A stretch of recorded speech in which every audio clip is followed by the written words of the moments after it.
now, live at 12. ආයුබෝවන් එක්වන් අදත් ඇත්ත දැනගන්න ලංකාවේ අංක එකේ සමබර තොරතුරු ප්‍රකාශය live at 12 සමගින් මම මුදිත විජේසුන්දර මම ඉෂාරා සමරසිංහ අදත් මුලින්ම ප්‍රධාන පුවත් සිරස්තල දින තුනක් පැවති සංචරණ සීමා ඉවතට රාජකාරී කටයුතු හැර අනෙකුත් කටයුතු සඳහා නිවසින් බැහැරවීම හැඳුනුම්පතේ අංක ක්‍රමයට අදාළියුම සිට දිස්ත්‍රික්ක 10ක ග්‍රාම නිලධාරී වසම් 70ක් හුදෙකලා කෙරේ. තවත් ග්‍රාම නිලධාරී වසම් 37ක හුදෙකලා බව ඉවත් කිරීමට පියවර. කොවිඩ් රෝගීන්ට නිවෙස් තුළ ප්‍රතිකාර කිරීම ගැන අවසන් තීරණය. දැන් අද ජනාධිපතිතුමාගේ කාර්ය සාධක බලකාය රැස් වෙනවා. ඉන් පසුව මේ පිළිබඳව තීරණයක් ගනු ලබයි. තවත් කොවිඩ් මරණ 21ක් සමග සමස්ත මරණ 962 දක්වා ඉහළට. බන්දුලගේ සහන මල්ලට යළි විරෝධය. මේ කුණු වෙච්ච මිනිස්සුන්ට කන්න පුළුවන් දේවල් මේ දීලා තියෙන්නේ. ඒ බඩු ලිස්ට් එකේ රුපියල් 5000ක බඩු නැහැ. දින 3ක් තිස්සේ දිවයින පුරා ක්‍රියාත්මක වූ සංචරණ සීමා අද අලුයම ඉවත් කෙරුණා. කෙසේ වෙතත් ලබන 31 වෙනි දින දක්වා දිනපතා රාත්‍රී 11 සිට අලුයම 4 දක්වා සංචරණ සීමා තවදුරටත් බලපැවැත්වෙනවා. සංචරණ සීමා ඉවත් කිරීමත් සමග රාජකාරී කටයුතු සඳහා හැර අත්‍යවශ්‍ය කටයුතු වලට නිවසින් බැහැරව යාමට හැකියාව ලැබෙන්නේ ජාතික හැඳුනුම්පතේ අවසන් අංකයට අනුවයි.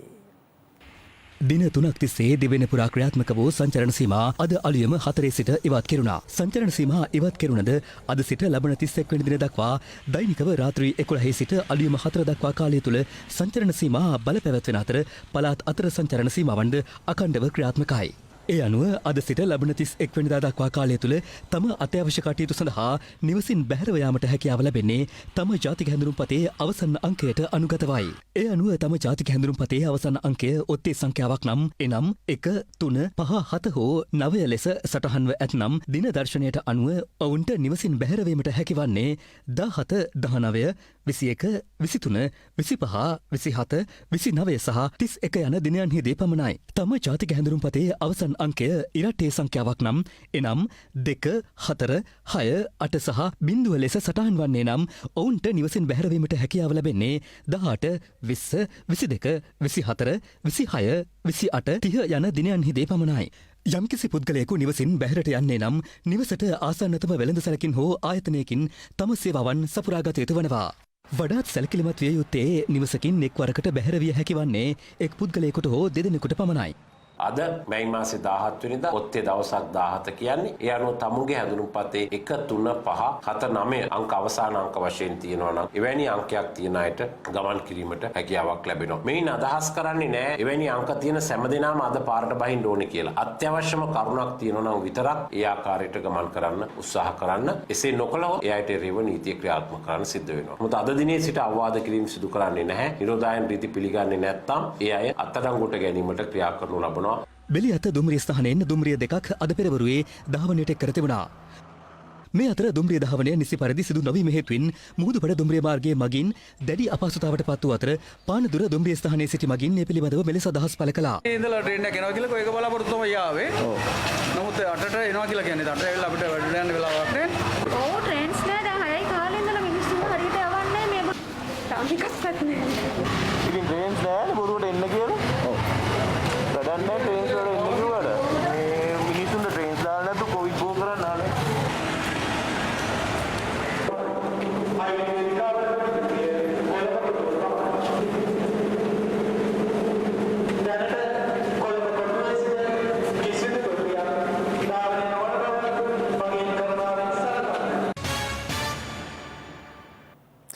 COVID-19 වෛරසයේ ව්‍යාප්තිය හමුවේ දිස්ත්‍රික්ක 10කට අයත් ග්‍රාම සේවා වසම් 70ක් අද උදෑසන සිට බලපැවැත්වෙන පරිදි හුදකලා කර ඇති බව යුද හමුදාපති ජෙනරාල් ශවේන්ද්‍ර සිල්වා මහතා ප්‍රකාශ කළා. එමෙන්ම හුදකලා කර තිබූ ප්‍රදේශ කිහිපයක් අද උදෑසන හුදකලා බවෙන් නිදහස් කිරීමට පියවර ගන්නවා. දිස්ත්‍රික්ක 24කට අයත් ග්‍රාම සේවා වසම් රැසක් අවස්ථා කිහිපයකදී හුදකලා කිරීමටත් එලෙස හුදකලා කර තිබූ ප්‍රදේශ හුදකලා බවින් නිදහස් කිරීමටත් කටයුතු කර තිබෙනවා. ඒ අතර දිස්ත්‍රික්ක 10කට අයත් ග්‍රාම සේවා වසම් 70ක් අද උදෑසන සිට බලපැවැත්වෙන පරිදි හුදකලා කිරීමට පියවරගත් බවයි යුද හමුදාපති ජනරල් ශවේන්ද්‍ර සිල්වා මහතා සඳහන් කළේ. ඒ අනුව මඩකලපුව දිස්ත්‍රික්කයේ කිරන්කුලම් පොලිස් බල ප්‍රදේශයේ වැවපාර මංචෝනා දෙසට වේවින් මිල් මාවත දෙසට වේලාපොඩි පාර කනකි අම්බාන් කෝවිල් පාර වෙරළබඩ දෙසට ලකේ මාවත විතන්‍ය දෙසට යන ග්‍රාම සේවා වසම් හුදකලා කර තිබෙනවා. එමෙන්ම ත්‍රිකුණාමල දිස්ත්‍රික්කයේ කින්නියා පොලිස් බල ප්‍රදේශයේ කින්නියා, පෙරිය කින්නියා, කුට්ටිකරච්චි, පෙරියතුමුනේ, මිලින්තුරේ, රාහුමානියා නගරය, සින්න කින්නියා, මංචෝලි, කට්ටයාරු, කුරිංචකර්ණි මුණචචනී යන ග්‍රාම සේවා වසම්ද හුදකලා කෙරුණා. තවද කුරුණෑගල දිස්ත්‍රික්කයේ ගිරිඋල්ල පොලිස් බල ප්‍රදේශයේ හමංගල්ල, නාරංගොඩ උතුර, නාරංගොඩ දකුණ, බටපොතැල්ල, මල්ගමුව, දොඩම්පොත්ත, නාරංගමුව, වත්තේගෙදර, කටුගම්පොළ, කවුඩුම්මුන්න, හමනාගොඩ, වැත්තෑව, මුම්මානා, මාහරගම, පහළ මැද්දේ පොළ, ඉහළ මැද්දේ පොළ, කොඳුරුවාවල, මාහිංගමුව, සිඹලාවලාන, බෝපිටිය, ඉහළ ලබ්බල, පහළ ලබ්බල, මත්තේගම, වැල්ලෑව යන ග්‍රාම සේවා වසම්ද අද උදෑසන සිට හුදකලා කරනු ලැබුවා. මීට අමතරව ගම්පහ දිස්ත්‍රික්කයේ බියගම පොලිස් බල ප්‍රදේශයේ බියගම උතුර ග්‍රාම සේවා වසමද රත්නපුර දිස්ත්‍රික්කයේ කහවත්ත පොලිස් බල ප්‍රදේශයේ නුගවැල නැගෙනහිර, උඩුහව්පේ, නුගවැල බටහිර, ඇන්දාන සහ මඩලගම ජනපදයේද හුදකලා කෙරුණා. එමෙන්ම රක්පාන පොලිස් බල ප්‍රදේශයේ ගබ්බෙල, මියනවිට බටහිර යන ග්‍රාම සේවා වසම්ද හුදකලා කළ බවයි යුද හමුදාපතිවරයා සඳහන් කළේ. එමෙන්ම ගාල්ල දිස්ත්‍රික්කයේ ඇල්පිටිය පොලිස් බල ප්‍රදේශයේ බටුවන් හේන සහ වල් අඹගල යන ග්‍රාම සේවා වසම් මෙන්ම අම්පාර දිස්ත්‍රික්කයේ පදියතලාව පොලිස් බල ප්‍රදේශයේ කෙහෙල් උල්ල ග්‍රාම නිලධාරී වසමේ කඩුපහර ගම්මානයේද හුදකලා කෙරුණා. තවද කළුතර දිස්ත්‍රික්කයේ ඉංගිරිය පොලිස් බල ප්‍රදේශයේ රයිගම ග්‍රාම නිලධාරී වසමේ රයිගම වත්ත පහළ කොටස, මහ ඉංග්‍රීය ග්‍රාම සේවා වසමේ රයිගම්පුර, මහ ඉංග්‍රීය ග්‍රාම සේවා වසමේ රයිගම් ජනපදය අද උදෑසන සිට හුදකලා කෙරුණා. එමෙන්ම අගලවත්ත පොලිස් බල ප්‍රදේශයේ කිතුල්ගොඩ දකුණ ග්‍රාම නිලධාරී වසමේ වැදිකන්ද ගම්මානයද හුදකලා කර තිබෙනවා. තවද මාතලේ දිස්ත්‍රික්කයේ යටවත්ත පොලිස් බල ප්‍රදේශයේ වල්පොල යටවත්ත ග්‍රාම නිලධාරී වසමේ ඇලවත්ත ගමද, නුවරඑළිය දිස්ත්‍රික්කයේ නෝවුඩ් පොලිස් බල ප්‍රදේශයේ වෙන්චර් ඉන්ඩස්ට්‍රි ටිලරි යන ග්‍රාම සේවා වසම්ද, බොගවන්තලාව පොලිස් බල ප්‍රදේශයේ ලොයිනෝන්, කොටියාගල, බගවන්තලාව, කර්ක්ස්වර්ල්ඩ් බොගවාන යන ග්‍රාම සේවා වසම් සහ හැටන් පොලිස් බල ප්‍රදේශයේ ඇන්ජිල්ඩ් ග්‍රාම සේවා වසමද අද උදෑසන සිට හුදකලා කෙරුණා. මීට අමතරව මීට පෙර හුදකලා කර තිබූ දිස්ත්‍රික්ක 7කට අයත් ග්‍රාම සේවා වසම් 37ක් අද උදෑසන සිට බලපැවැත්වෙන පරිදි හුදකලා බවෙන් නිදහස් කර තිබෙනවා. ඇතැම් ප්‍රදේශ හුදකලා කර තිබුණද නිරෝධායන නීති නොසලකා බොහෝ පිරිස් කටයුතු කරන අයුරු දැකගත හැකි වුණා. අකුරුගොඩ පොලිස් බල ප්‍රදේශයේ කෙසෙල් හේනාව ප්‍රදේශයේ සූදු ක්‍රීඩාවක නිරතව සිටි පුද්ගලයන් 6 දෙනෙකු අත්අඩංගුවට ගැනීමට අඟුරුවාතුට පොලිසියට හැකි තිබෙනවා.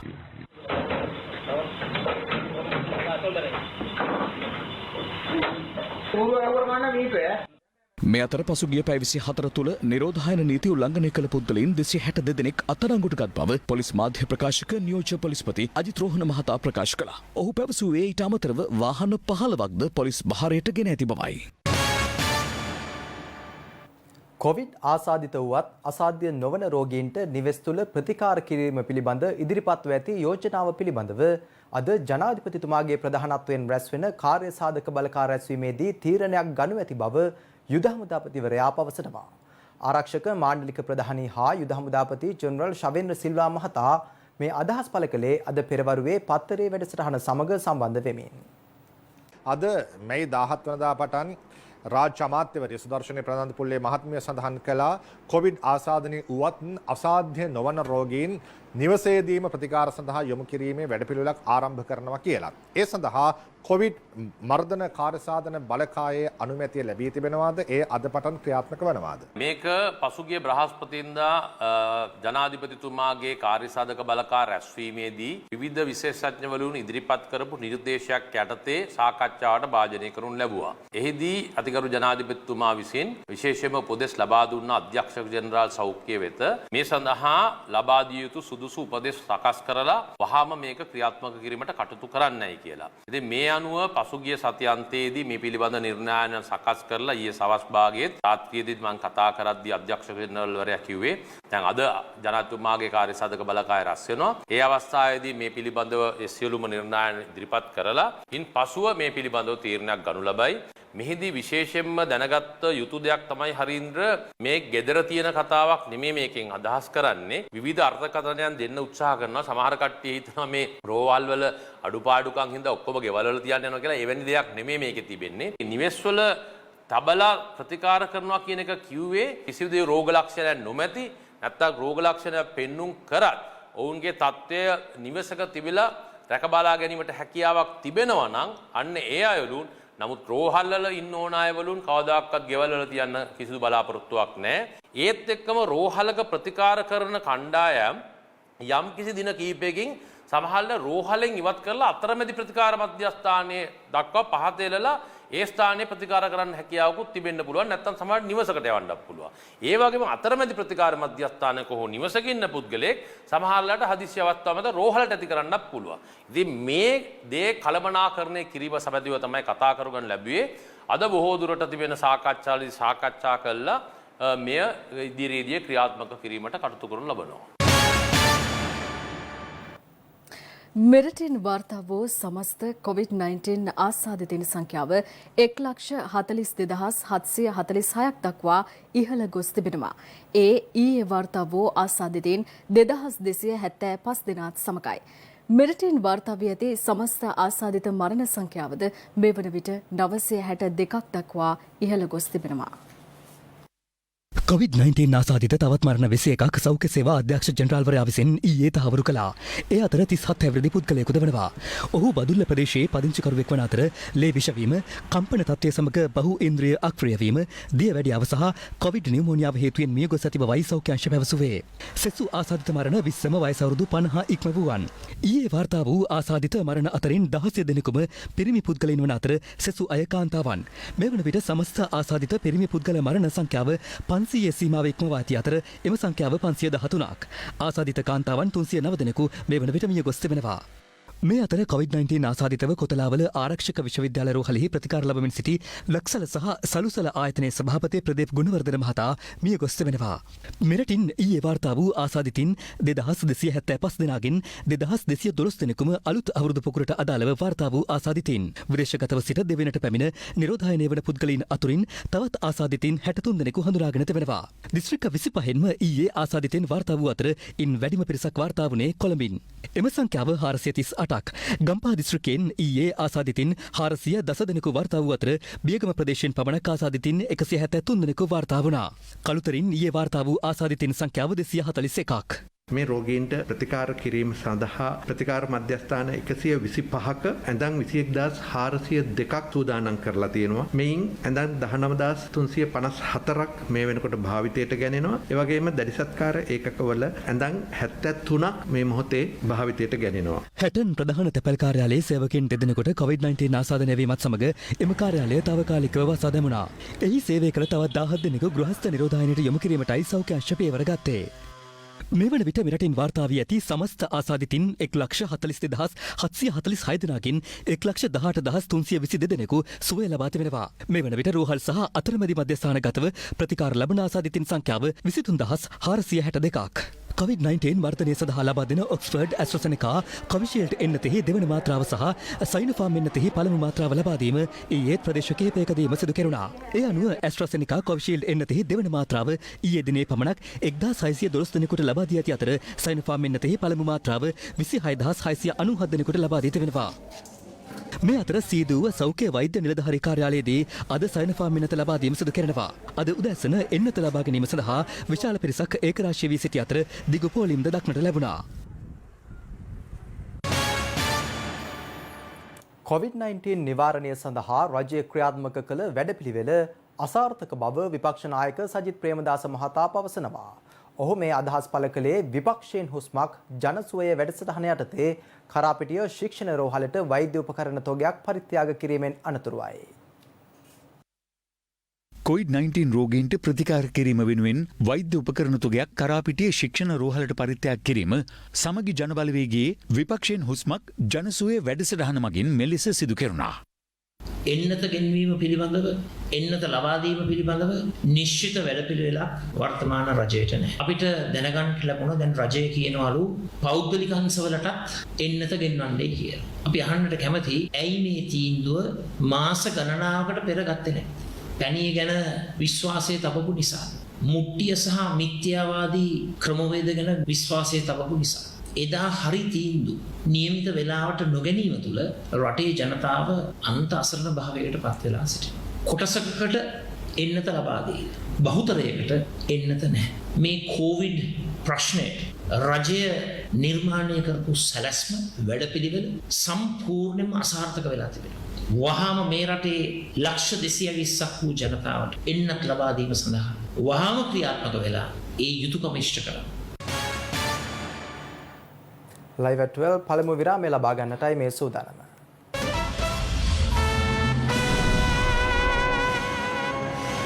Live at 12. ඔබ නැවතත් ලයිව් at 12 සමගින්. වරාය නගර කොමිෂන් සභා පනත් කෙටුම්පත පිළිබඳ ශ්‍රේෂ්ඨාධිකරණ මතය කතානායකවරයා විසින් හෙට පාර්ලිමේන්තුවට ඉදිරිපත් කිරීමට නියමිතයි. ඒ අනුව 19 වෙනිදා සහ 20 වෙනිදා යන දෙදින තුළ මීට අදාළ විවාදය පැවැත්වෙනු ඇති.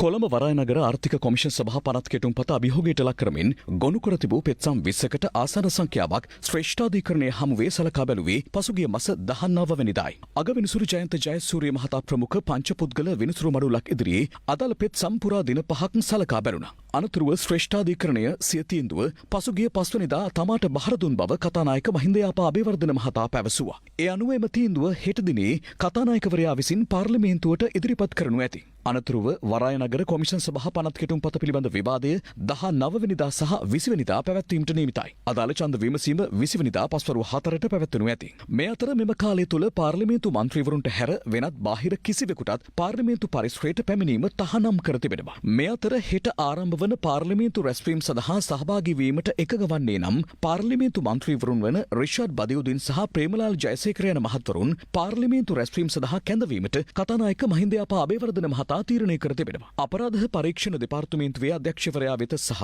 බන්ධනාගාර කොමසාරිස්වරයා වෙත පාර්ලිමේන්තු වේත්‍රධාරී නරේන්ද්‍ර ප්‍රනාන්දු මහතා මේ බව දැනුම් දී ඇතේ ලිපියක් මගින්. මේ අතර හෙට පාර්ලිමේන්තුවට ඉදිරිපත් කිරීමට නියමිත වරාය නගර කොමිෂන් සභා පනත් කෙටුම්පත පිළිබඳ අතිපූජ්‍ය ඉත්තේපානේ ධම්මාලංකාර නාහිමියන්ව දැනුවත් කිරීමට සමගි ජන බලවේගයේ මන්ත්‍රීවරුන් පිරිසක් උන්වහන්සේ බැහැදුටුවා. මේ අවස්ථාවට සමගි ජන බලවේගයේ පාර්ලිමේන්තු මන්ත්‍රීවරුන් වන ලක්ෂ්මන් කිරියල්ල සහ හර්ෂද සිල්වා යන මහත්වරුන් ඇතුළු පිරිසක් එක්ව සිටියා. අද උදෑසන සංචරණ සීමා ඉවත් කිරීමත් සමග දිවයිනේ බොහෝ ප්‍රදේශවල ආර්ථික මධ්‍යස්ථානවලට ගොවීන් විශාල වශයෙන් පැමිණි බව අප ප්‍රාදේශීය වාර්තාකරුවන් පවසනවා. පෑලියගොඩ නව මැනින් වෙළඳපොළටද අද එළවලු තොග විශාල ප්‍රමාණයක් ලැබී තිබුණා. පෑලියගොඩ නව මැනින් වෙළඳපොළට පසුගියදා විශාල එළවලු තොග ලැබීමත් සමග අලෙවි කරගත නොහැකිව අසරණ වූ වෙළඳුන්ට පත්තරේ වැඩසටහන හරහා ඒ සඳහා විසඳුමක් ලබා දුන්නා. ඒ අනුව පසුගිය දෙදින තුළ එළවලු තොග අලෙවි කර ගැනීමට තමන්ට පහසුවක් වූ බවයි නව මැනින් වෙළඳපොළේ වෙළඳුන් සඳහන් කළේ. අද උදෑසනද නව මැනින් වෙළඳපොළට එළවලු තොග රැගෙන අතරමැදි වෙළඳුන් පැමිණ සිටියා.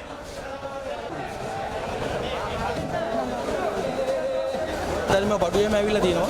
දෙනකත් ඉන්නවා. වෙනදාවත් හොඳයි. අද බඩු කරනවා ඉක්මනට බලන්න. අද 20යි 30යි යන්නේ. අද මිල හොඳයි. මේ අතර දඹුල්ල ආර්ථික මධ්‍යස්ථානයටද ඊයේ රාත්‍රියේ සිට ලොරි රථවලින් එළවලු තොග රැගෙන පැමිණීම හේතුවෙන් අද අලියම් කාලයේත් මෙසේ දිගු වාහන පෝලිම් දක්නට ලැබුණා. අද උදෑසන කිලෝමීටර් ගණනාවක් යනකම් එක දිගටම දඹුල්ල ආර්ථික මධ්‍යස්ථානයට එළවලු රැගෙන එන ගොවීන්ගේ වාහන පෝලිම තමයි දැක ගැනීමට හැකියාව තිබෙන්නේ.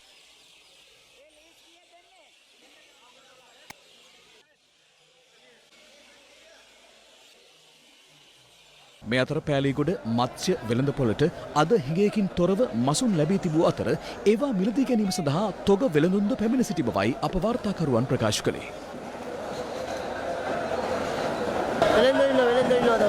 වෙනදට වැඩිය පොඩ්ඩක් හොඳයි අද. මේ මාධ්‍ය විශ්වවිද්‍යාලේ මාධ්‍යෙන් අපිට ලොකු සේවයක් කරා මේ අවස්ථාවේ. අපි දැන් සූදානම් යලිත් කෙටි විරාමයක් ලබා ගන්නට.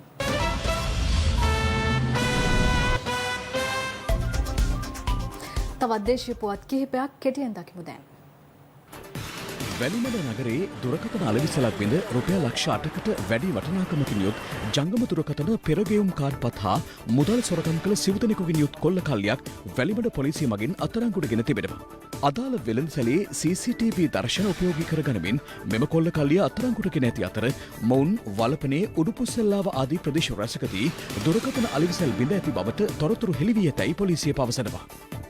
බලන්ගොඩ මරගන්වල ප්‍රදේශයේ අලුතින් ඉදිකළ හෝටලයක මුරකරු නොමැති අවස්ථාවකදී එම හෝටලයට ඇතුළු වී එහි තිබූ වටිනා උපකරණ තොගයක් සොරුන් විසින් රැගෙන ගොස් තිබෙනවා. එම සොරකමට අදාළ බවට සැකපිට සැකකරුවන් සිව්දෙනෙකු සමග සොරාගත් බහඬ අසල නිවසක තිබී සොයා ගැනීමට හැකි වූ බවයි සමන්ලවැව පොලිසිය පැවසුවේ.